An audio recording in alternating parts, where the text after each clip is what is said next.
अभी हमने last time यही पढ़ा था कि प्रभुपाद जी ने 1950 ईस्वी में क्या किया था, अपने गृहस्थ जीवन का त्याग कर दिया था जब वो 54 वर्ष के थे। और क्या कर रहे थे वो, अपना ज्यादा से ज्यादा समय किस में बिता रहे थे, अध्ययन में और प्रकाशन में, पत्रिका का प्रकाशन करने में। उन्होंने हम बैक टू गॉड हेड पत्रिका भी प्रारंभ कर दी थी। फिर क्या हुआ, 1954 से 55 में जब प्रभुपाद जी की आयु 58 वर्ष की थी, तो उन्होंने क्या किया, वानप्रस्थ आश्रम ले लिया। वानप्रस्थ आश्रम क्या होता है आधुनिक भाषा में, जैसे आजकल हम बोले तो रिटायर्ड लाइफ। हम क्या हो जाते हैं, नौकरी छोड़ देते हैं, सेवानिवृत्त नौकरी को छोड़ देना और घर पर ही रहकर अपना जीवन बिताना। आजकल लोग क्या करते हैं, अपने बच्चों के साथ, पोता पोती के साथ जीवन व्यतीत करते हैं। लेकिन औपचारिक रूप से वानप्रस्थ आश्रम क्या होता है, वैदिक सभ्यता में हमारे चार आश्रम है। हमने पढ़ा था, ऑफलाइन क्लास हुई थी जब आपको विशाल प्रभु ने डिस्कस किया था, ब्रह्मचर्य आश्रम, गृहस्थ आश्रम, वानप्रस्थ आश्रम और संन्यास आश्रम। वानप्रस्थ आश्रम क्या होता है, वानप्रस्थ आश्रम में व्यक्ति क्या करता है, गृहस्थ जीवन को त्याग देता है और पति पत्नी आपस में मिलकर तपस्या पूर्ण जीवन बिताते हैं और अपनी शारीरिक आवश्यकताओं को क्या करते हैं, कम कर देते हैं और अपना ज्यादा से ज्यादा समय भगवान का स्मरण करने में, भगवान की भक्ति करने में लगाते हैं। स्क्रीन नहीं है तो जी, स्क्रीन शेयर नहीं हो रही है। तो वो ज्यादा से ज्यादा समय भगवान की भक्ति करने में लगाते हैं। अब क्या हुआ, अभय अभय ने क्या करा, परिवार भी छोड़ दिया था, उनके बच्चे भी बड़े हो गए थे। एक्चुअली तो उन्होंने 54 वर्ष की आयु में औपचारिक रूप से अपने बच्चों को देकर उस गृहस्थ जीवन को त्याग चुके थे और वो क्या करने लगे थे, वृंदावन में रहने लगे थे। वृंदावन में एक मंदिर में रहने लगे, जहां पर उनकी स्थिति जो थी बहुत ज्यादा कठिन हो गई, मतलब उनके पास पैसा बिल्कुल नहीं बचा।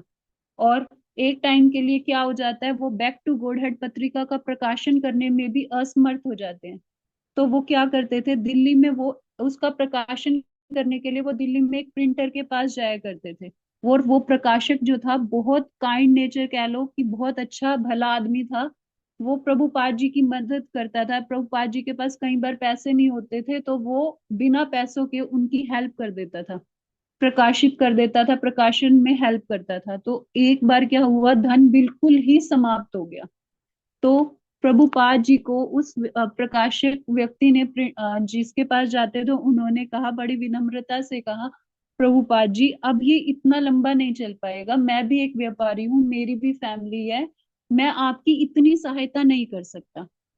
तो कुछ टाइम के लिए क्या होता है, पत्रिका का प्रकाशन ही रुक जाता है। और प्रभुपाद जी के पास ना उस टाइम पे खाने के लिए पैसे होते हैं, ना पत्रिका के लिए होते हैं। फिर प्रभुपाद जी क्या करते हैं, जो उनके पास पत्रिका होती है, हमने सुना था उनके पास एक वन मैन टीम थी, वो सारा काम खुद करते थे। तो वो क्या करते हैं, अपनी जो पुरानी प्रतियां होती थी बैक टू गॉड हेड पत्रिका की, उनको खुद लेकर जाते थे और सड़क पर घूम घूम कर लोगों को बेचते थे और अपना गुजारा किया करते थे। गर्मी के इससे हमें एक इसका प्रैक्टिकल क्या मिलता है, कि जब हमारे पास ऐसी परिस्थिति आती है तो एक्चुअल में हम अपने जीवन में क्या होते हैं, हार जाते हैं। और हम क्या कहने लग जाते हैं, अरे भगवान हमारे साथ ऐसा क्यों कर रहे हैं, हमने तो भगवान की सेवा के लिए ये किया, गुरु ने हमें ये कहा, हम तब कर रहे हैं। मतलब हम उनको ही कोसने लग जाते हैं, उनको ही बोलने लग जाते हैं, हमारी लाइफ में थोड़ा सा दुख नहीं आता हम भगवान को, सबको कहने लग जाते हैं। लेकिन प्रभुपाद जी अपने जीवन से हमें क्या बता रहे हैं, उनको ये चीज होने के बाद भी उनको कोई वो नहीं, उन्होंने कोई शिकायत नहीं की। उन्होंने अपनी गुरु की आज्ञा को बिल्कुल अपने माथे रखकर क्या कहते थे कि भाई यही यही भगवान का प्लान है। वो तो इवन ये तक कहते थे कि भाई चलो अच्छा है मैं गृहस्थ जीवन से निकल गया, शायद मेरा किसी कार्य में सफल नहीं हो पा रहा, शायद मेरे गुरु मुझसे यही चाहते हैं, भगवान मेरे हाथों से अपना प्रचार कराना चाहते हैं। मतलब वो विपरीत परिस्थितियों में भी क्या होता है, हमें हारना नहीं चाहिए, हमें हमेशा भगवान पर अपना विश्वास बनाए रखना चाहिए। भक्ति का सबसे बड़ा टेस्ट ही जब होता है जब हम परेशानी में होते हैं, उस टाइम पे माया हमें टेस्ट लेती है कि हम कैसे भक्ति को छोड़ेंगे या भगवान को स्वीकार करेंगे, ये डिपेंड हम पे करता है। और प्रभुपाद जी अपने लाइव एग्जाम्पल से हमें बता रहे हैं कि कैसे वो सड़क पर घूम घूम कर उन प्रतियों को बेचते थे और अपने जीवन का गुजारा करते थे और अपने गुरु की आज्ञा को मानकर शिरोधार्य करके अपने उस कार्य में लगे रहते थे। फिर क्या हुआ, गर्मी के दिनों में जब वो पत्रिका वितरण कर रहे थे सड़क पे, तो उनको एक गाय टक्कर लगा मार देती है, जिससे क्या होता है, प्रभुपाद जी नीचे गिर जाते हैं और वो मूर्छित हो जाते हैं। तो कुछ लोग जो आसपास के होते हैं वो उनको संभालते हैं और इलाज के लिए लेकर जाते हैं। इससे हमें ये पता चलता है कि 1954 से लेके 55 तक का जो प्रभुपाद जी का जीवन कार्य था, वो काफी काफी डिफिकल्ट था। वो अपना टाइम तो जो था वो उसमें मठों में रहकर, मंदिरों में रहकर अपना जीवन बिताते थे। रिद्धि नेक्स्ट।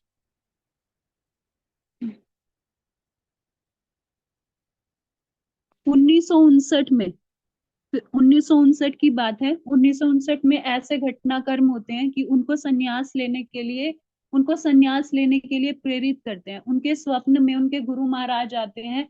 जैसा हमने पहले पढ़ा था कि पहले सुना था, प्रभुपाद जी को बार बार उनके गुरु महाराज सपने में आकर क्या कहते थे कि अभय तुम सब छोड़कर तुम संन्यास लो, संन्यास लो।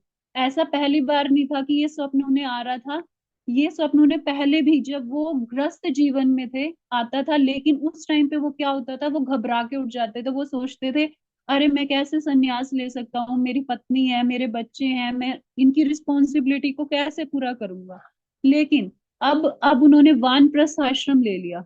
वानप्रस्थ आश्रम में क्या, वानप्रस्थ आश्रम जब उन्होंने ग्रहण कर लिया और वो अपने बीवी बच्चों को त्याग देते हैं और वानप्रस्थ आश्रम में होते हैं, तो ऐसे में क्या होता है, उनको स्वप्न आता है कि उनके गुरु महाराज उनको कहते हैं कि उनको बार बार फिर से संन्यास लेने के लिए आग्रह करते हैं। तो कुछ समय बाद उनके गुरु भाई उनको मिलते हैं और वो भी उन्हें संन्यास लेने के लिए कहते हैं। तो और कहते हैं कि तुम अपना सारा का सारा टाइम जो है कृष्ण की भक्ति में लगाओ। तो फिर प्रभुपाद जी को लगता है कि हाँ, मेरे गुरु भाई के माध्यम से मेरे गुरु महाराज जो है मुझे आदेश दे रहे हैं कि प्रत्यक्ष रूप से कह रहे हैं कि बार बार कि तुम संन्यास लो, संन्यास लेने के लिए कहते हैं। और फिर क्या होता है, अभय चरणारविंद प्रभुपाद जी क्या होते हैं, संन्यास ले लेते हैं। 1959 में प्रभुपाद जी संन्यास ले लेते हैं। देन रिद्धि नेक्स्ट पिक्चर दिखाना एक बार। हाँ, ये पिक्चर देखो। और वो संन्यास किनसे लेते हैं, हिज होलीनेस भक्ति प्रज्ञ केशव महाराज।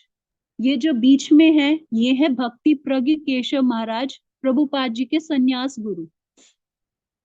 अब ये नहीं सोच सकते आप कि संन्यास गुरु में कि मतलब कि संन्यास गुरु अलग होता है, दीक्षा गुरु अलग होता है, नहीं।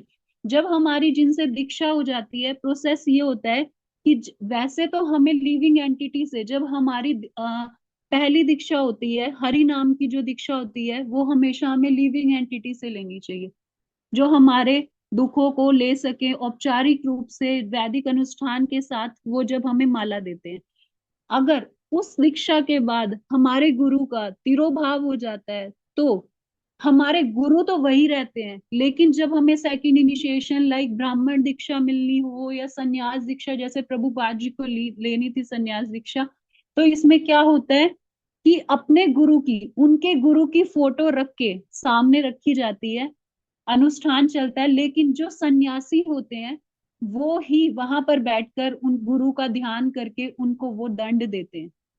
बात वही होती है, प्रोसेस वही होता है, उनके गुरु तो वही रहते हैं जो जिनसे उन्होंने फर्स्ट टाइम में दीक्षा ली थी। एक तरह से वो उनके माध्यम से वो दे रहे होते हैं, क्योंकि उस टाइम पे गुरु नहीं, गुरु का तिरोभाव हो चुका होता है, तो उनकी फोटो को रख के करा जाता है। बट लेकिन जो हमारी फर्स्ट इनिशिएशन होती है वो हमेशा हमारी लिविंग एंटिटी से होनी चाहिए, जो मतलब जीवित हो, जो हमें सही गलत बता सके, हमारे बारे में हमें करेक्शन दे सके। इसीलिए मेन ये रीजन होता है। तो ये बीच में है भक्ति प्रज्ञ केशव महाराज, दूसरी तरफ है प्रभुपाद जी, उनकी लेफ्ट साइड बाएं हाथ की तरफ। दाएं हाथ की तरफ कोई और महाराज भी हैं जिनको संन्यास दीक्षा मिली हुई है। अब प्रभुपाद जी का नाम अभी हमने पीछे सुना था, जब उन्हें दीक्षा मिली थी क्या हुआ था, अभय चरणा रविंद, अभय चरणा रविंद हो गया था। फिर क्या हुआ, उनके उनको जब भक्ति वेदांत की उपाधि मिल गई थी तो क्या हो गया था, हमने क्या बोला था, भक्ति वेदांत अभय चरणा रविंद, वो बन गए थे। अब उनके नाम के आगे क्या लग जाता है, जब वो उनको संन्यास ले लेते हैं वो, तो उनके नाम के आगे लग जाता है स्वामी। स्वामी मतलब महाराज। हम जो भी जिनके हाथ में भी दंड होता है इस्कॉन में, या जिनको संन्यास ले चुके होते हैं, तो उनके आगे हम एक तो हिज होलीनेस लगा देते हैं। वैसे सबके आगे हिज ग्रेस लगता है, पर बाद में श्रीमान श्रीमती, लेकिन जब वो हो जाते हैं तो उनके आगे परम पूज्य हिज होलीनेस भक्ति वेदांत स्वामी। जैसे आप लोग गीता भी पढ़ते हैं या इस्कॉन की कोई भी बुक पढ़ते हैं, तो उनके आगे सबसे आगे क्या लिखा होता है, हिज डिवाइन ग्रेस अभय चरणा रविंद एसी भक्ति वेदांत स्वामी, यही लिखा होता है। तो प्रभुपाद जी के नाम के आगे क्या आ जाता है, स्वामी। अब उनका नाम बदल जाता है और वो सन्यास ले लेते हैं। और ये सन्यास में क्या होता है, सन्यास में क्या होता है, सन्यास में एक डंडा होता है, एक दंड मिलता है हमें। इस दंड पे तीन गांठें, ये जो सबसे ऊपर का पार्ट होता है ना, ये देखो सबसे ऊपर, इसमें तीन डंडी होती है और तीन गांठें लगी होती हैं, ये होता है त्रिदंड। इस त्रिदंड का मतलब होता है मनसा वाचा कर्मणा। इस दंड जो वो तीन गांठें उसको प्रतीक करती हैं। नेक्स्ट रिद्धि।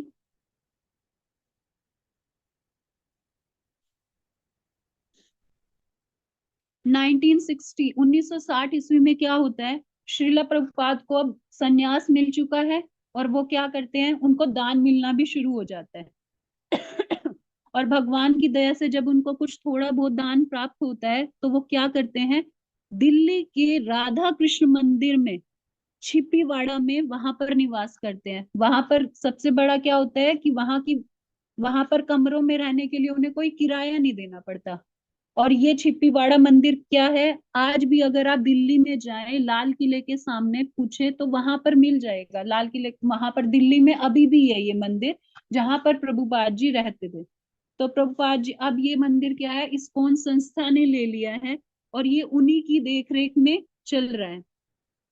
और जब उनको दान मिला तो उन्होंने क्या किया, वो जहां पर रहते थे चांदनी चौक में, राधा कृष्ण मंदिर में छिपीवाड़ा के पास, तो वहां पर क्या था, बहुत सारे कागज वाले थे जो प्रकाशक का कार्य करते थे। तो प्रभुपाद जी के लिए इजी हो गया था प्रकाशन करना।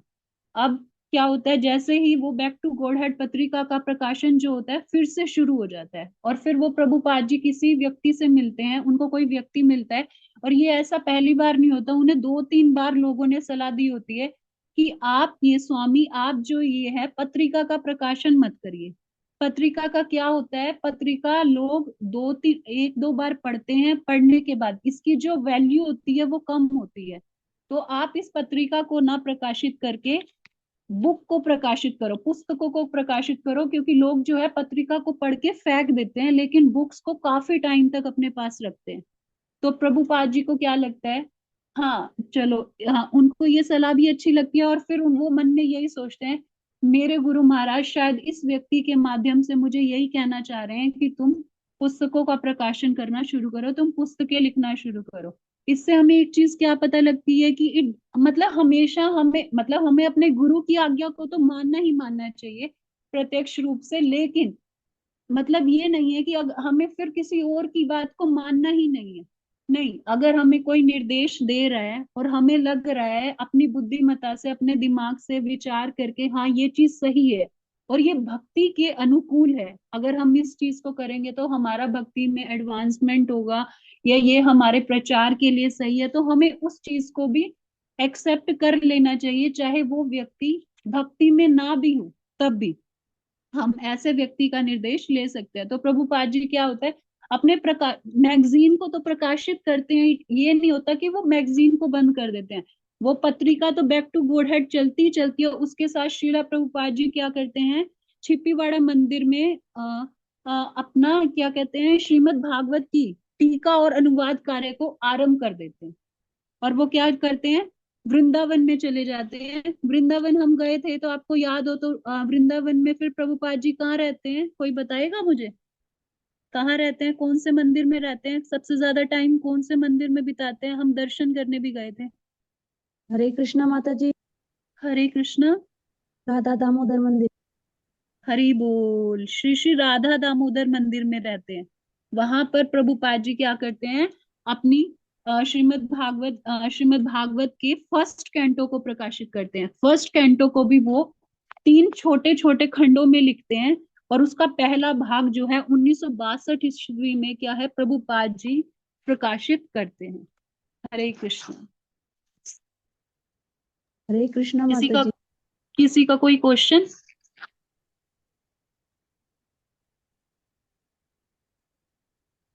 कोई कुछ नहीं, पूछना चाहता है? कोई क्वेश्चन हो तो आप पूछ सकते हैं। नहीं माता जी, आपने बहुत अच्छे से समझा, उसके लिए बहुत बहुत थैंक यू।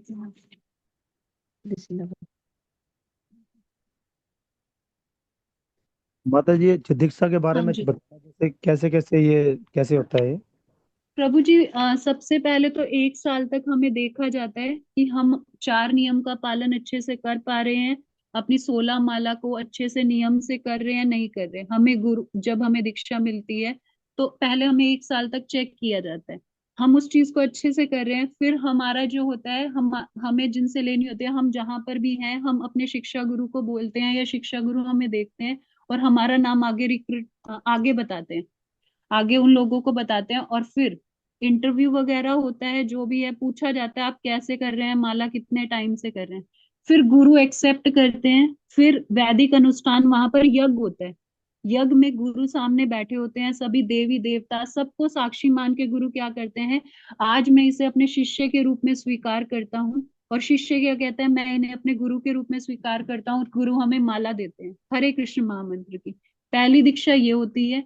उसके बाद जो हमारी सेकंड दीक्षा का प्रोसेस यही होता है, लेकिन उसमें भी हमें देखा जाता है कि हम कितना सीरियस और अपने नाम जप को कितने अच्छे से करें, गुरु देखते हैं।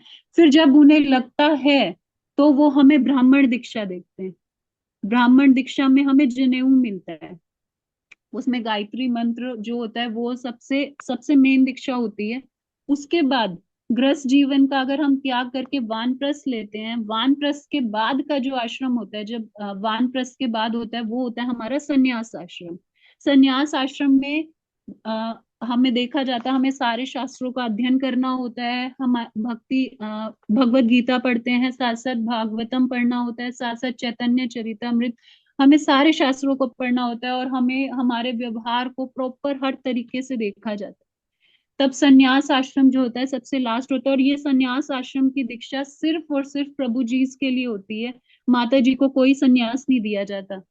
लेकिन जब संन्यास दीक्षा मिलती है तो उसमें उनकी पत्नी से भी राय पूछी जाती है कि शी इज रेडी, वो रेडी हैं अपने पति को संन्यास के लिए, क्योंकि उसके बाद हस्बैंड को प्रॉपर अपने गृहस्थ जीवन को और वानप्रस्थ मतलब कि प्रॉपर वहां से त्याग देना होता है। अब वो उनके लिए सिर्फ वो नहीं रह जाता, उनके लिए पूरा संसार हो जाता है।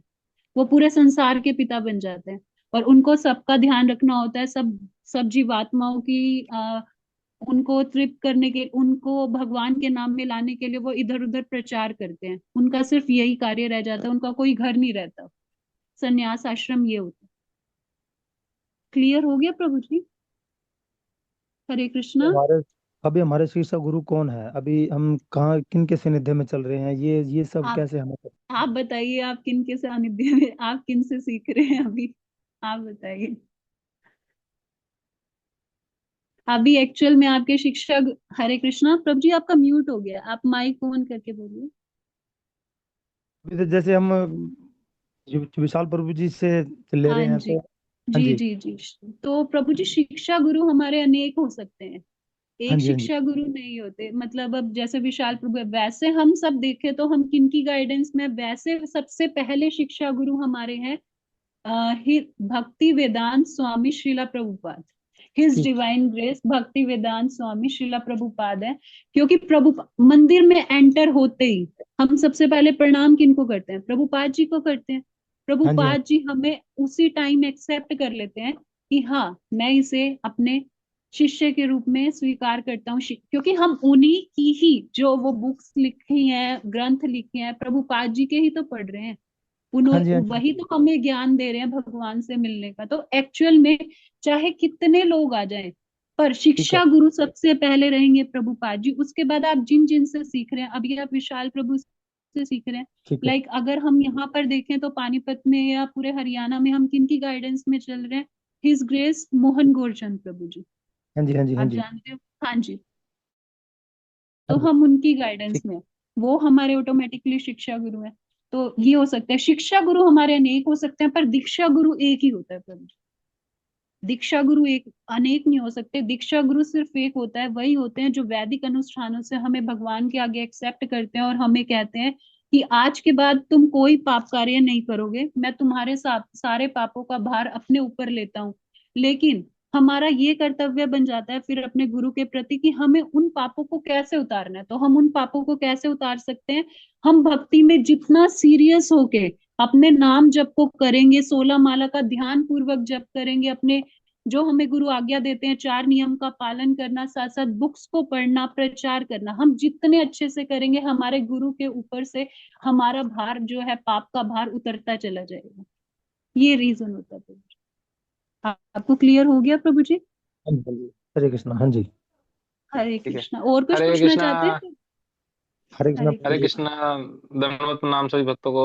हाँ पांचाकल्पतरुभ्यश्च कृपा सिंधुभ्यः च पतितानां पावनेभ्यो वैष्णवेभ्यो नमो नमः। अनंत कोटि वैष्णव वृंद की जय। We will thank Sakshi by chanting Hare Krishna Mahamantra for giving such a wonderful classes. Hare Krishna, Krishna Krishna, Hare Hare, Hare Ram, Ram Ram, Hare Hare। साक्षी से बस भूल के इस बारे में क्वेश्चन मत कर लेना कोई भी गुरु तत्व के बारे में।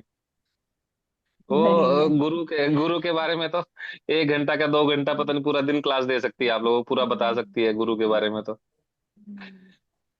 हिज होलीनेस गोपाल कृष्ण गोस्वामी महाराज के लिए बस वो पूरी पूरी तरह से डेडिकेटेड है, पूरी पागल है। ठीक है। तो किन भक्तों को लगता है कि जो अगर जो कुछ राउंड्स कर रहे हैं, 16 माला कर रहे हैं, किन भक्तों को लगता है कि यार बहुत मुश्किल सा काम लगता है कि यार इजीली नहीं होती, मतलब करनी तो है पर आसानी से नहीं होती।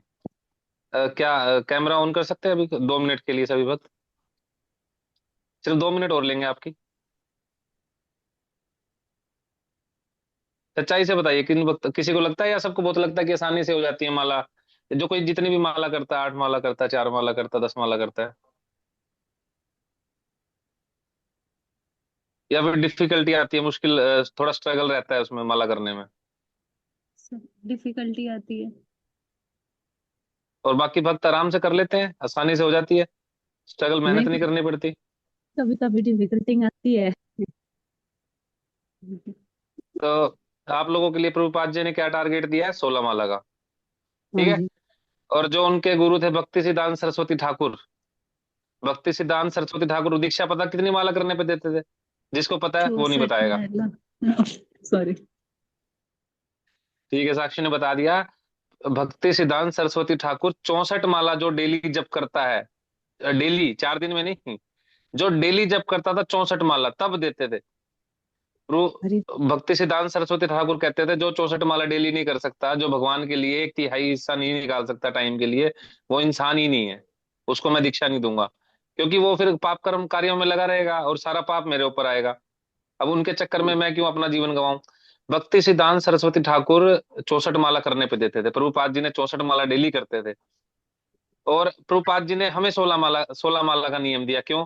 प्रभुपाद जी ने बोला कि कलयुग में इतना पॉसिबल नहीं है, अगर ये 16 माला करते हैं तो भी मैं दीक्षा दे दूंगा। तो उन्होंने क्वेश्चन पूछा कि आपके गुरु महाराज ने बोला कि भगवत धाम जा ही नहीं सकते अगर हम 64 माला नहीं करते। प्रभुपाद जी ने पता क्या बोला? प्रभुपाद जी की क्या स्टेटमेंट थी? प्रभुपाद जी ने बोला, मैं सबको अपनी मेरी धोती पकड़ के रखो, सबको बैक, मैं गारंटी देता हूं डेली अगर कोई 16 माला करता है, 4 नियम का पालन करता है, मैं उसको भगवत धाम के बैक गेट से एंट्री कराऊंगा। हरि हरी बोल। बोल। ठीक है। तो अब हम क्या 16 माला भी ध्यान पूर्वक नहीं कर सकते? 16 माला भी नहीं कर सकते? जब प्रभुपाद जी 64 माला कर सकते हैं तो हम हमारे लिए इतना डिस्काउंट मिल गया। कितना डिस्काउंट हो गए? 16 माला ही तो करनी है बस। आधा हो गया प्रभु जी। आधा। आधा कहाँ हो गया माता जी? आधे से भी आधा। 25% हो गया। हाँ जी हाँ जी आधी। हाँ जी। 25% रह गया, बस 25% रह गया। इतना करने पे हमें दीक्षा मिल जाएगी, गुरु मिल जाएंगे, हमें गुरु स्वीकार कर लेंगे प्रमाणिक संप्रदाय से। ऐसा नहीं है कि गुरु तो बहुत हैं। समाज में भी प्रभु जी दीक्षा के बारे में पूछ रहे थे, आप चले जाओ वृंदावन, आवाजें लगती मिलेंगी, आओ दीक्षा मिल रही है, दीक्षा मिल रही है, ले लो। ऐसे दीक्षा मिल जाएगी, कोई बड़ी बात नहीं है। ज्यादा से ज्यादा कोई और अच्छा संप्रदाय होगा तो 1 महीने में, 2 2 महीने में दीक्षा मिल जाएगी। पर यहाँ ऐसे क्यों नहीं मिलती? यहाँ ऐसे इसलिए नहीं मिलती, पहले व्यक्ति को पूरा सीरियस देखा जाता है कि सीरियस है या नहीं भक्ति में वो। यहाँ पे भीड़ नहीं बढ़ानी। मंदिर में कोई आए, दर्शन करने के लिए आए, कोई दिक्कत नहीं, पर दीक्षा ऐसे नहीं मिलेगी। मेरे को स्वयं 5 साल हो गए हैं, हमारी दीक्षा होने वाली थी पर महाराज जी डिसअपियर हो गए। पर दीक्षा हो जाएगी, दीक्षा हो जाएगी, 1 1.5 साल में दीक्षा हो जाती है, कोई बड़ी बात नहीं है। बट मेन चीज, दीक्षा के पीछे क्यों भागना है? दीक्षा कोई फैशन नहीं है। दीक्षा लेना बहुत जिम्मेदारी का कार्य है। जैसे लोग क्या करते हैं, अभी जब युवा होते हैं तो गर्लफ्रेंड्स बनाते हैं, गर्लफ्रेंड बॉयफ्रेंड बनाती हैं, चलता रहता है। पर जब शादी का टाइम आता है तो एक विवाह संस्कार होता है, ऐसे ही ये है। जैसे विवाह में व्यक्ति एक मतलब एक व्यक्ति दूसरे के प्रति लॉयल रहता है, बंध जाता है, ऐसे ही दीक्षा है। ऐसे ही गुरु महाराज हमारे हो जाते हैं जो दीक्षा देते हैं, कि एक के साथ हो गए तो हो गए, एक बार सोच समझ के चुनो, अच्छे से चुनो। ऐसा नहीं कि डेली डेली आप चेंज करते रहोगे दीक्षा गुरु को, अनलेस वो अगर प्रमाणिक संप्रदाय से नहीं है, या फिर वो अपने पोजीशन से नहीं गिर गए। कई बार ये होता है कि जो गुरु होते हैं वो अपनी पोजीशन से गिर जाते हैं, गलत कार्यों में लग जाते हैं, फिर उनको त्याग सकते हैं। अगर अब गुरु अपनी पोजीशन से नहीं गिरे तो आप उनको नहीं त्याग सकते, अगर आपने त्याग दिया तो सबसे बड़ा पाप है। ठीक है। हरे कृष्णा, श्रील प्रभुपाद की जय। कोई क्वेश्चन होगा तो बाद में भी आप पर्सनली पूछ सकते हैं, अभी टाइम हो गया है ज्यादा ही। हरे कृष्णा, दंडवत प्रणाम सभी भक्तों को।